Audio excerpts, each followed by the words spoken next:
Thiruvananthapuram medical college ആശുപത്രിയിൽ 2 ദിവസം രോഗി ലിഫ്റ്റിൽ കുടുങ്ങിയത് ചികിത്സയ്ക്കെത്തിയ തിരുമല സ്വദേശി രവീന്ദ്രൻ നായർ. ശനിയാഴ്ച രാവിലെ 11 മണിക്ക് ലിഫ്റ്റിൽ കയറിയ രോഗിയെ കണ്ടെത്തിയത് ഇന്ന് രാവിലെ 6 മണിക്ക്. വിവരങ്ങൾ മഹേഷ് ചന്ദ്രൻ നൽകും തിരുവനന്തപുരത്ത് നിന്ന്. മഹേഷ്, ചികിത്സയ്ക്കെത്തിയ രോഗിയാണ്, 2 ദിവസമാണ് ലിഫ്റ്റിൽ കുടുങ്ങിക്കിടന്നത്. അയാളുടെ ആരോഗ്യനില അതെങ്ങനെയാണ്? എന്താണ് ഇങ്ങനെ ഒരു സംഭവം ഉണ്ടാകാൻ കാരണം?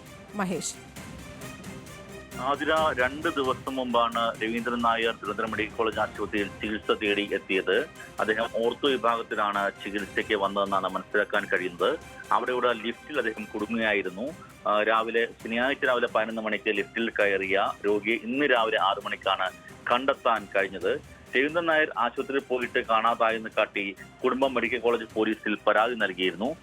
തുടർന്ന് പോലീസ് ചില അന്വേഷണങ്ങൾ നടത്തിയിരുന്നെങ്കിലും ഒരു വിവരവും കിട്ടിയില്ല. ഇതിനിടയിലാണ് ഇന്ന് രാവിലെ ലിഫ്റ്റ് ഓപ്പറേറ്റർ എത്തി തുറന്നപ്പോൾ രവീന്ദ്രൻ നായർ ലിഫ്റ്റിനുള്ളിൽ കിടക്കുന്നതായി കണ്ടത്. തുടർന്ന് രവീന്ദ്രൻ നായർ ഇപ്പോൾ അത്യാഹിത വിഭാഗത്തിൽ പ്രവേശിപ്പിച്ചിരിക്കുകയാണ്.